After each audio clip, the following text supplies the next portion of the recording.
ਉਸ ਆਖਿਆ ਮੈਂ ਨਾ ਆਪ ਸੱਚ ਬੋਲਦਾ ਨਾ ਮੈਂ ਜਿਹੜਾ ਮੁਰੀਦ ਹੋਵੇ ਉਹਨੂੰ ਸੱਚ ਬੋਲਣ ਦੇਣਾ ਤੇ ਨਾ ਸੱਚ ਵਿੱਚ ਫਾਇਦਾ ਹੈ। ਅੱਛਾ। ਉਸ ਬਿਸਮਿल्लाहिर्रहमानिर्रहीम। मैं अजमल सिकंदरी ते अज फिर एक वारी तुहाडे वास्ते एक होर नवा किस्सा लैके हाज़र होए हाँ।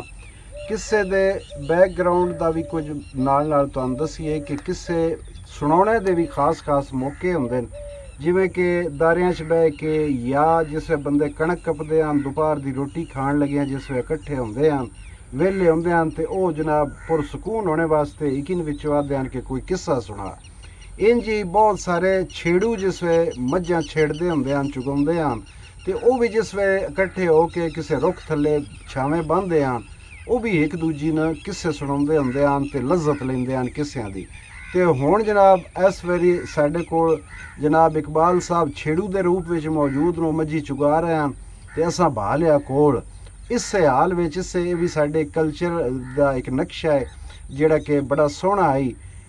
असी उन्हां कोलों इस्से अंग ढंग विच अज एक होर किस्सा सुनते हैं। जी इकबाल साहब अज केड़ा किस्सा सुना रहे हो? जी मैं तुहानूं सुना रहा। अच्छा अच्छा जी, बंदा एक ते उस आख्या वो मुर्शद की तलाश च होगी। अच्छा।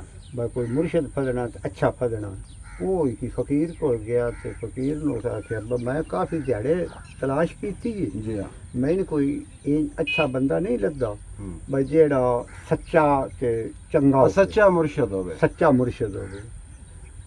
ते मैंने तुहाडे तो बड़ी उम्मीद हो ते बस तुसी सच बोलदे हो। उस आख्या मैं ना आप सच बोलदा ना मैं जेड़ा मुरीद होवे उन सच बोलण देना ते ना सच विच फायदा है। अच्छा। उस आख्या नहीं जी गल तो सच्ची ठीक होंदी है। उस आख्या मैं तेरा तजर्बा करा लेना जे सच ठीक है जे झूठ ठीक है। उस आख्या ठीक है मैं तजर्बा कर लवां तो मैं भी मान ले सकदा। उस आख्या जी वो सामने कोठी पे दिसदी है उस कोठी क़यामत तक रहना। उस आख्या नहीं फना फिल्ला हो बैना। उस आख्या सच है नहीं डे बैना गरक हो बैना। उस आख्या सच। उस आख्या जेह्ड़े उहदे विच बसदे न उन्हां सदा जूनिया रहना। उस आख्या नहीं उन्हें मर पैना।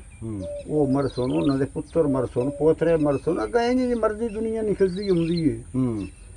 उस आख्या जा उस बूहे अग्गें जाके सदा कर ते सदा कर के जिसले कोई उधरों निकलिया ना बंदा तू उन्होंने आखना बस तुसां भी मर पैना, तुहाडियां पुत्रां भी मर पैना, तुहाडियां पोतरियां भी मरना, इस कोठी भी फना हो पैना।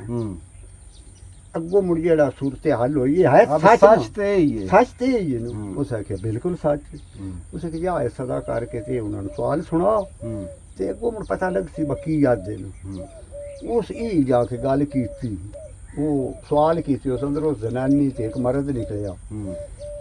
उस आख्या फकीरा क्यों खड़ा है की काम है? उस आख्या जी ये जी तुहाडी कोठी इस गरक हो बैना, तुसां भी मर बैना, तुहाडियां पुत्रां भी मर बैना, तुहाडियां पोतरियां भी मर बैना, कोई शै नहीं रहनी।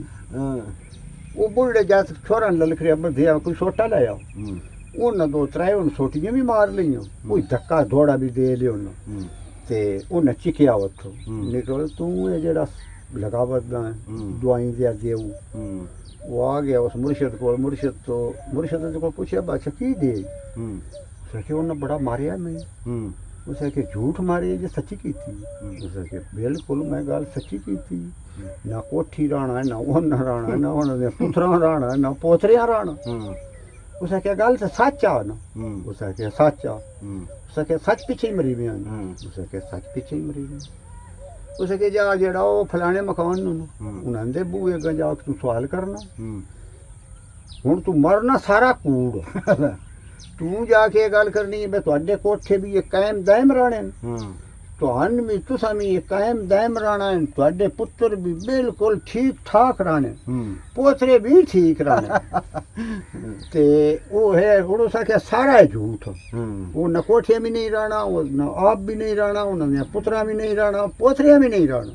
ये उसे क्या है सारा झूठ ना। उसे क्या सारा झूठ, उसे क्या सारा झूठ जाके उन्होंने सुनाओ। उस जाके झूठ सारा सुनाया, उन्होंने रोटी भी दी, उन्हें टोपा दो आटे दे भी दिते। उन्हें पूछा ब कित्था रहिंदे? उस आखे जी फलानी जाई साडा डेरा। उन्हें आख्या दुध भी ले जाओ, जेड़ा तेरा संगी है उन चाह छा पिवामी। वो दुध भी ले आया, आटा भी ले आया। ते रोटी शोटी आप भी खा आया वो देखण भी ले आया हम्म, उस आख्या अच्छा की तावन कीता ना हम्म, उस आख्या बड़ा रजाया ना तेरे कण भी रोटी दित्ती ना दूध भी दिता ना आटा भी दिता ना हम्म, उस आख्या सच आखी हम्म। उस आख्या जी सारा खून मारे सच दे कतरा भी दे उस आख्या मैं इससे तो आदा मैं ना आप सच बोलदा ना मैं मुरीद नु सच बोलन देता ਬਈ ਸੱਚ ਬੋਲੀਏ ਤੇ ਹੁਣ ਉਸ ਦਾ ਮਾਰ ਖਾਵੀ। ਮਾਰ ਖਾਵੀ ਦੀ ਉਹਦਾ ਭੁਗਤਾਨ ਵੀ ਕਰਨਾ ਸਾਰਾ ਕਰਨਾ ਹੁੰਦਾ ਝੂਠ ਜਿਹੜਾ ਉਹ ਹੀ ਅੱਛਾ ਹਾਂ। ਤੇ ਇਹ ਹੁਣ ਦੁਨੀਆ ਦਾ ਹੁਣ ਰਿਵਾਜ ਬਣ ਗਿਆ ਤੇ ਇਹ ਠੀਕ ਹੈ ਹੁਣ ਜੋ ਜੀ ਚੱਲਦਾ ਰਹੇ ਇਕਬਾਲ ਸਾਹਿਬ ਅੱਜ ਸਾਨੂੰ ਇੱਕ ਹੋਰ ਬੜਾ ਸਵਾਦੀ ਕਿੱਸਾ ਸੁਣਾਇਆ ਹੈ ਇਹ ਸਾਡੇ ਪੁਰਾਣੇ ਪੰਜਾਬ ਦੇ ਵਸੇਬ ਕਲਚਰ ਦਾ ਹਿੱਸਾ ਹੀ ਕਿੱਸਾ ਕੋਈ ਤੁਸੀਂ ਵੇਖਿਆ ਕਿ ਜਿਵੇਂ ਛੋਟੀਆਂ ਛੋਟੀਆਂ ਗੱਲਾਂ ਲਜ਼ਤ ਵਿੱਚ ਭਰੀਆਂ ਤੇ ਉਹਦੇ 'ਚ ਹੁੰਦਾ ਤੇ ਸਬਕ ਹੀ ਹੈ ਕਿ ਜਿਵੇਂ ਹੁਣ ਇਸ ਕਿੱਸੇ ਵਿੱਚ ਉਹਨਾਂ ਇਹ ਦੱਸਿਆ ਵੀ ਸੱਚ ਬੋਲੀਏ ਤੇ ਸੱਚ ਦੀ ਵਿਕਰੀ ਘੱਟ ਹੁੰਦੀ ਹੈ ਝੂਠ ਜਿਹੜਾ ਹੈ ਉਹ ਬਹੁਤਾ ਵਿਕਦਾ ਹੈ ਖੁਸ਼ ਰਹੋ ਵਸਦੇ ਰਹੋ ਸਾਨੂੰ ਜ਼ਰੂਰ ਦੱਸਿਆ ਹੈ ਕਿ ਤੁਹਾਨੂੰ ਕਿੱਸੇ ਕਿਹੋ ਜਿਹਾ ਲੱਗ ਰਹੇ ਨੇ